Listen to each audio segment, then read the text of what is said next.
Hey guys, it's Tony with Wood Tramp Outdoors. After seeing these Strop Bats over the years, you've asked me about how to make these. Hang tight, I'm going to show you that.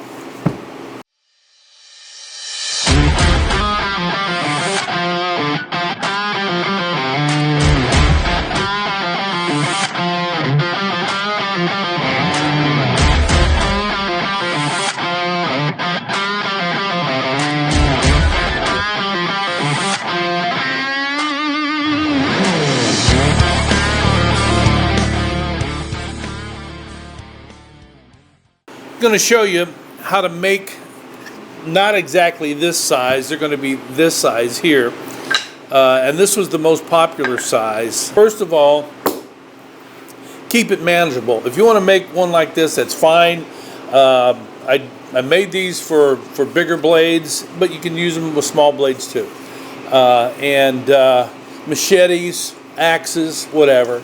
But for most people, something this size is what you're going to need. So let's talk about this, because this is the foundation of a good strop bat, is the wood that you use.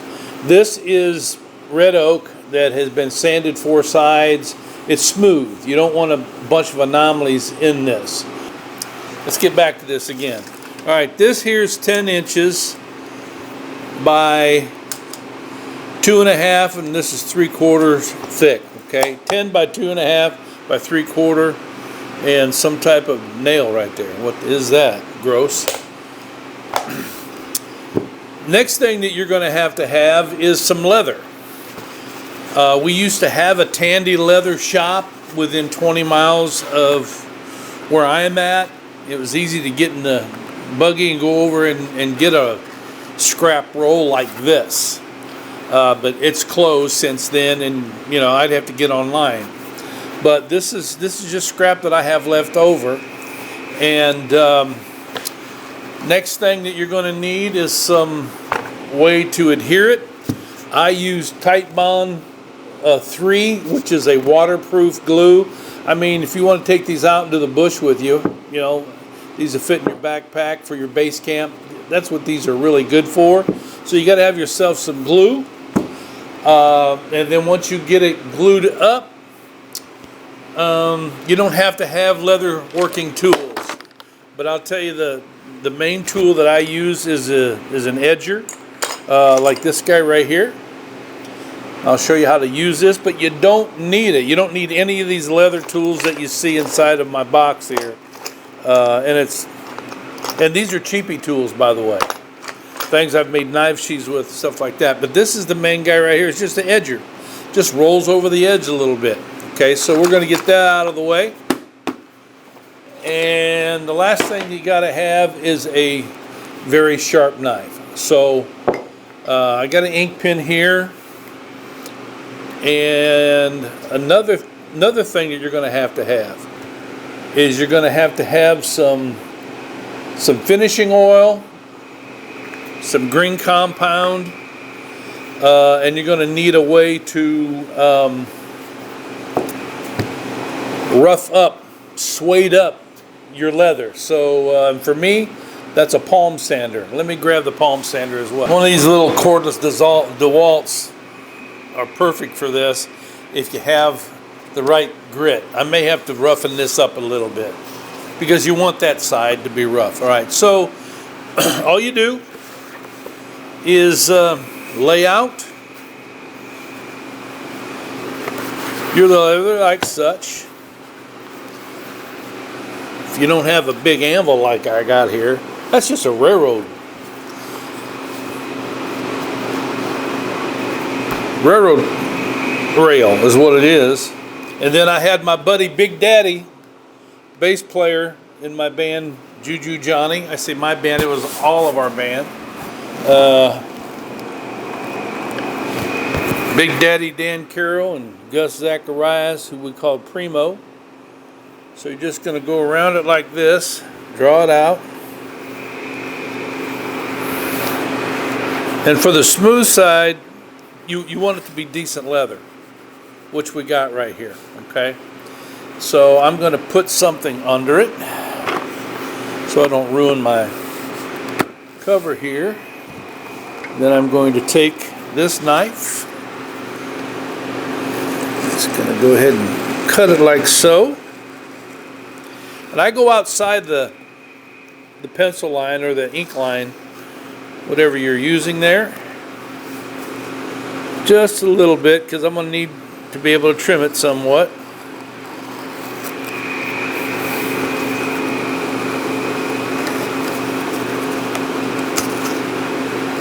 Pretty easy. Bingo. Okay, this will be for, hey, stop that. This will be for the smooth side.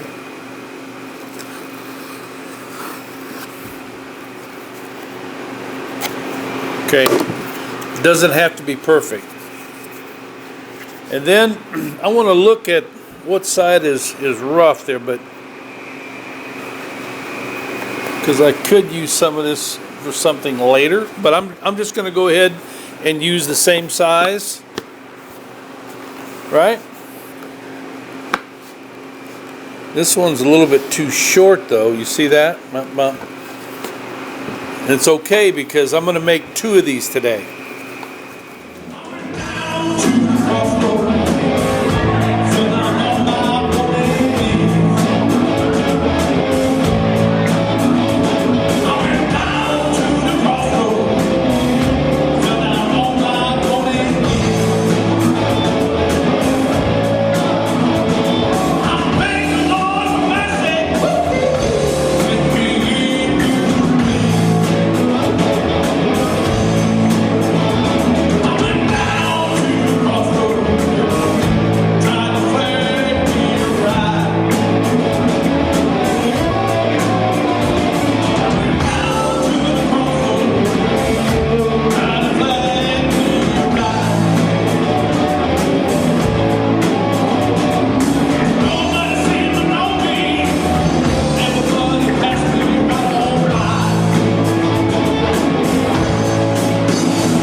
Why?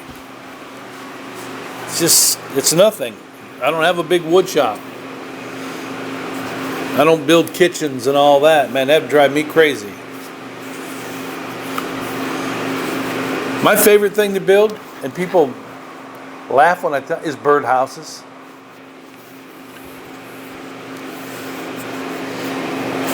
All right, so there is one side right there. Let's get a little glue out here.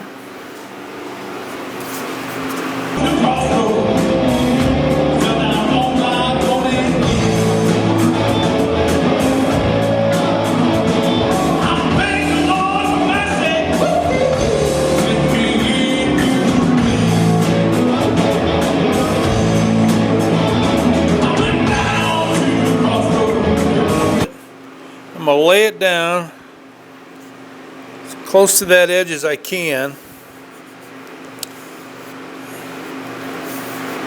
I'm going to roll it out. First with my hand.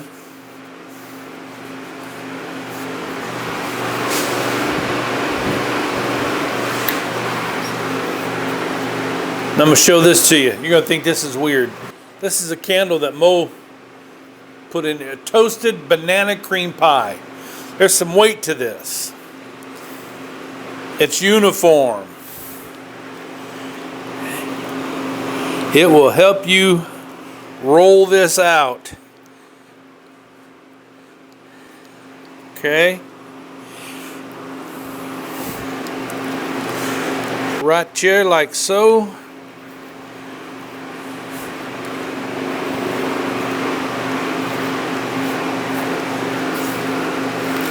Just making sure that I've got enough hanging over to trim.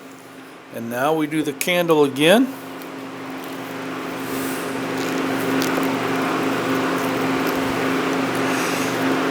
And you can allow your glue to tack up a little bit if you want to. Okay? Now, I've got these 2 pieces of 1x material And I'm going to put it on this side here because I'm going to put them both under at the same time. Then once I get those in there, that sandwich like so, then I'm going to clamp it up and let it sit for a couple hours. So hang tight, I'll be back and we'll walk through that together. Okay, so I told you I was going to use the small bar clamps to be able to do this, but it wasn't, the material that I'm using to glue this up was not wide enough to accept 2 of the bats. So I went to the screw clamps. And the screw clamps do have an advantage at the surface widens out. There's a much bigger surface in these clamps, and there's a uniform pressure that goes down into those bats, into that leather, and just smashes it right in there. So that's why I've used those. All right, so it's been a few hours since I glued these up, so I'm going to take these screw clamps off.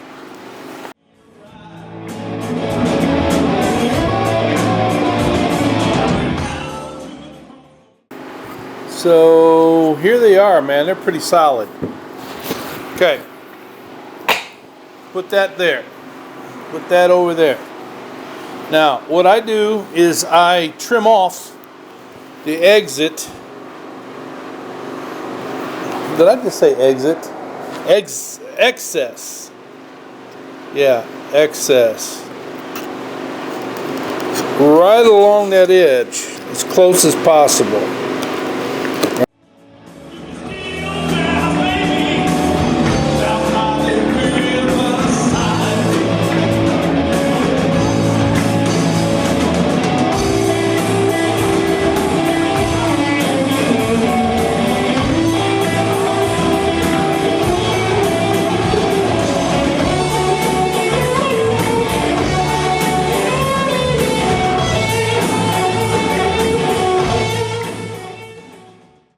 I'm not going to do the second one on camera here. Now, this is where, you know, you can do some optional stuff. See, and I went a little bit deep on there. That doesn't matter though,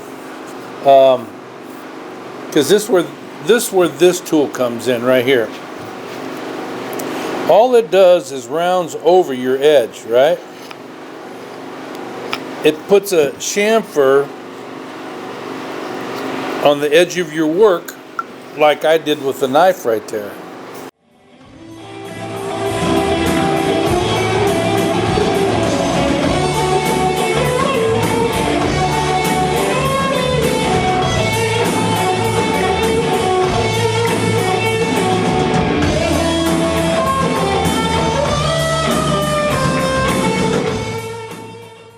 Now, next thing that I do is I burnish that. And I do have a burnishing tool inside this leather kit that I have. Where are you at, Mr. Burnishing Tool? Yes, here it is. It looks like a bobbin, that's all. If you don't have one of these, I mean, what makes this good? It's got the grooves already laid into them. And just put this on here, burnish this. This is what you do.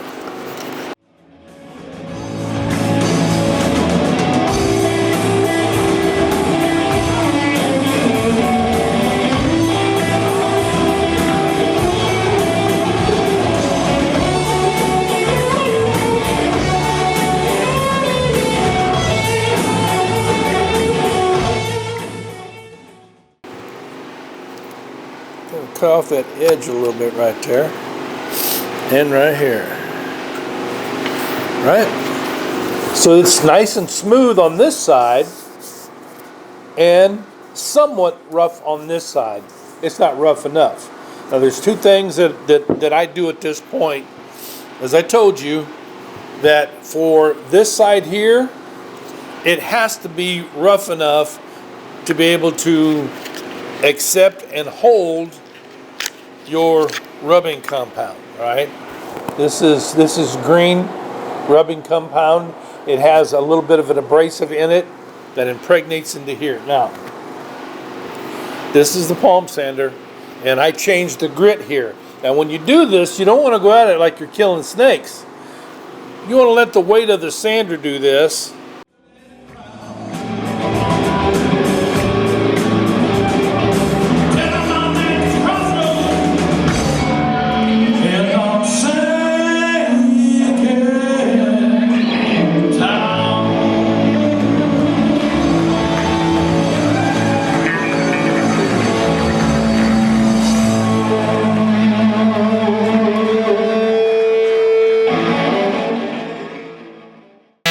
Now, I want to show that to you. Can you see how rough that is? That's perfect for what you need. All right, put this back off to the side.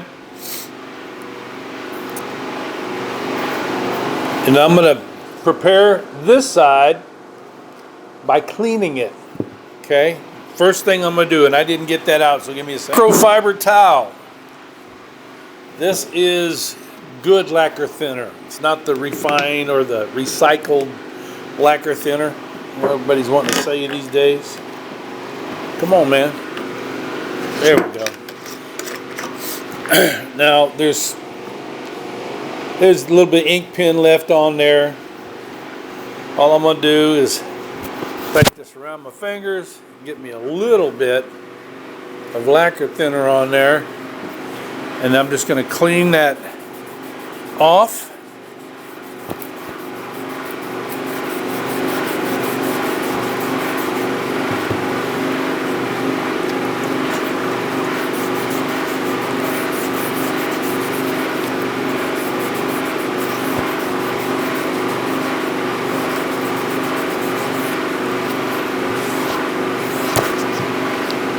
You don't touch the suede side that you just made, okay? Let that dry. While that's drying, we're going to address this. Lacquer thinner. Delunte de laca. All right, here is your compound, and you can buy these green polishing compound. This is 2 ounces from Beavercraft. They're very, very cheap. And again, you don't need to. This is years. This is years of buildup, right? And really, I could take the sander, and I might do that for you before I'm done here, and just show you how I get this back up again. All right. So then I just take this very, very lightly, and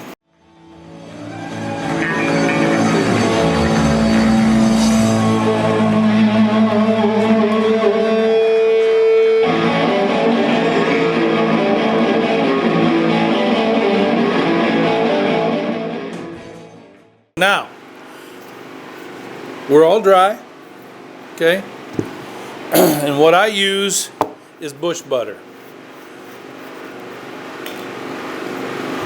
And this bush butter, I've been asked, how long does bush butter last? And I can tell you that I know that this bush butter is about 10 years old, because this is the original tin that we made with the mountain man on the front.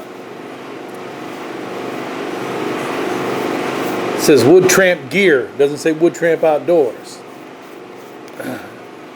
So this is about 10 years old, man, and it's still awesome. So here's what we're doing. We're going to treat this smooth leather and prepare it to be used as a strop.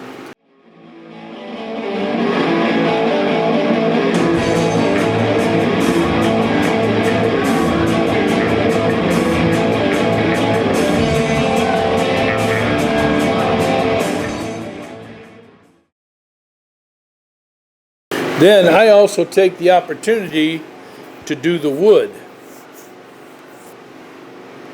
And by the way, I had a guy write me and ask me what kind of plywood could I use. You don't want to use plywood. Even the strongest 3/4 inch plywood, marine grade, has some flex to it. You don't want that flex when you're stropping. So you want to get you a hardwood. And I prefer using red oak. but I would use anything that I know is a hardwood. Red oak is readily available in our forest near us here. All right, so we got that done, we got that done. And basically, that's it. You have got yourself a well-made and well-prepared strop bat that's going to last you for the rest of your life, and probably even your kids if somebody doesn't end up turning their knife the wrong way. Now that it's absolutely complete, I figured I should probably show you newcomers how to use a strop bat. Okay, you can lay it flat down on the surface. What is key is that you have the angle of your blade profile right. Okay, and they range anywhere from 18 to 22 inches, you know, in the bushcrafting world. You know, this probably could use some time on the stone, because that has been beat up out in the woods and I haven't had it anywhere since then. But for the sake of this video, I got my angle right, and you're pulling it towards you, the spine towards you this way. You can count them. That's 2, 3, 4, 5. Then go back the other way and push the spine away from you. 1, 2, 3, 4, 5. I'm going to do it 5 again. 1, 2, 3, 4, 5. 1, 2, 3, 4, 5. Now we're going to turn it over and we're going to do the same thing. 10 per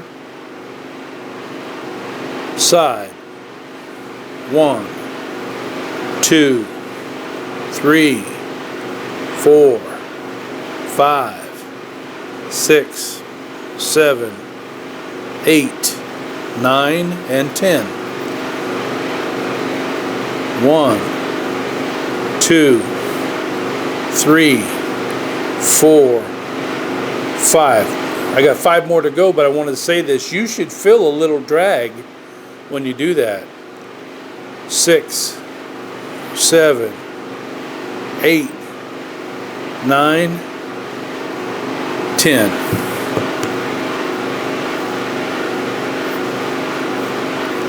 How is it? I got a bald spot on my arm there, but hey, let's all right, so there you go. For those that were wanting to know it, there it is. Go out and build your own strop bat. You'll be very happy that you did.